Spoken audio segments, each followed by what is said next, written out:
नमो नमः। आप सभी को बहुत सारा अभिवादन।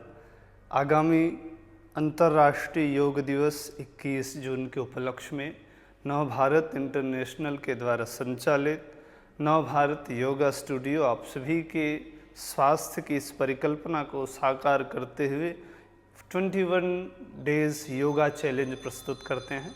तो आइए आज से हम लोग 1 जून से प्रारंभ करते हैं। प्रत्येक दिन एक एक आसन का अभ्यास सीखेंगे और अपने दैनिक दिनचर्या में उसको जोड़ने की कोशिश करेंगे। सो देखिए, सबसे पहला आसन हम लोग लेते हैं आज वीरभद्रासन।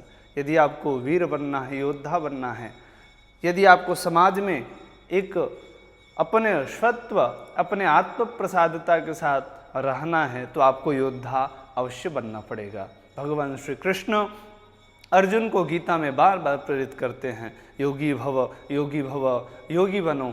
एक योगी ही असली में योद्धा हो सकता है। तो वीरभद्रासन, वीर का तात्पर्य होता है शक्ति संपन्न। जैसे हमारे यहाँ आंजनेय भगवान अनंत बलवंत हनुमान का हम लोग उनका स्वरूप देखते हैं। अब उसमें भी भद्र शब्द लिखा हुआ है, लगा हुआ है। भद्र का तात्पर्य होता है संस्कृत में कल्याण।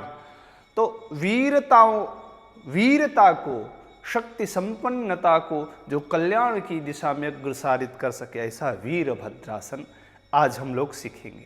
अब देखिए, एक वीर शक्ति संपन्न योद्धा कल्याण की दिशा में कैसे बढ़ सकता है, तो कितनी सुंदर इस आसन के माध्यम से ऋषियों ने संदेश दिया है।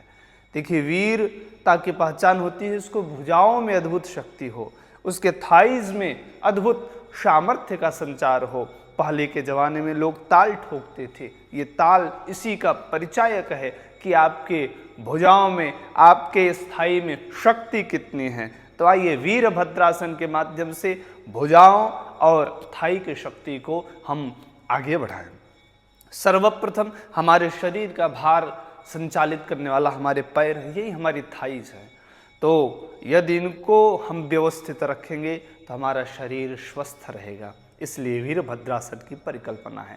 इनके साथ साथ आपके नी पैन को, आपके कमर के पैन को, भुजाओं में अद्भुत शक्ति। कई बार हम लोगों के हाथ में दर्द रहता है, ऑफिस के अत्यधिक कार्य करने के कारण यहाँ जकड़न सी बन जाती है। उस जकड़न को दूर करते हुए इन सभी के साथ साथ आपके उदर के रोगों को भी समाप्त करने में अत्यंत लाभप्रद है। तो आइए देखते हैं कैसे अभ्यास करना है। अपने स्थान पर ही 2 बार लंबी गहरी श्वास लें।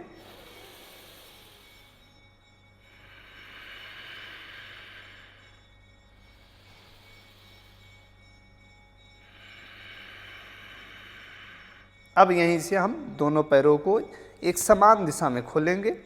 दाहिने पैर से हम अभ्यास कर रहे हैं, इसलिए दाहिने पैर को दाहिने दिशा में 2 से 2.5 फुट का गैप रख के, ये गैप आपके शरीर के संतुलन के अनुसार होना चाहिए, सामर्थ्य के अनुसार होना चाहिए। अब यहीं से हम राइट लेग की नी को हल्का सा बेंड करेंगे। नी से नीचे का भाग स्ट्रेट होना चाहिए, इधर से ये भी स्ट्रेट हो। भुजाओं को उन्नत करते हुए हम स्पाइन को स्ट्रेट रखेंगे। पीछे पैर और आगे पैर का अलाइनमेंट एक सीध में हो। आराम से श्वास को भरें, हाथों को ऊपर ले जाएं, धीरे से दृष्टि को भी ऊपर रखें। दोनों हथेलियों के मध्य में जो ब्रह्म रेखा है वहां पर दृष्टि को केंद्रित करना है। 2 से 3 लंबी गहरी श्वास लेते हुए अपने सामर्थ्यता अनुसार रुके।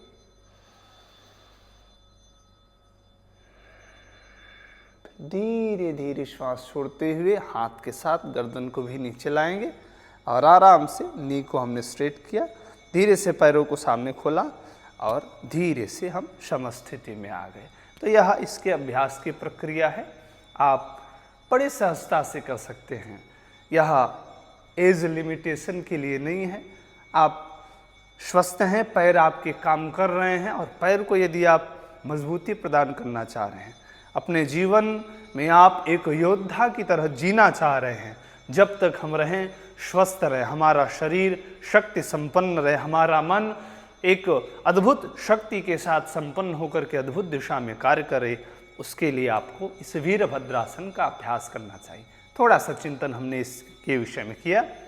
प्रतिदिन की दिनचर्या में इसको शामिल करिए और आज से संकल्प लीजिए कि हम प्रत्येक दिन योग का अभ्यास करेंगे। भले वो 5 मिनट का हो, 10 मिनट का हो, यदि स्वस्थ जीवन को प्राप्त करना है तो योग को अपनाना होगा।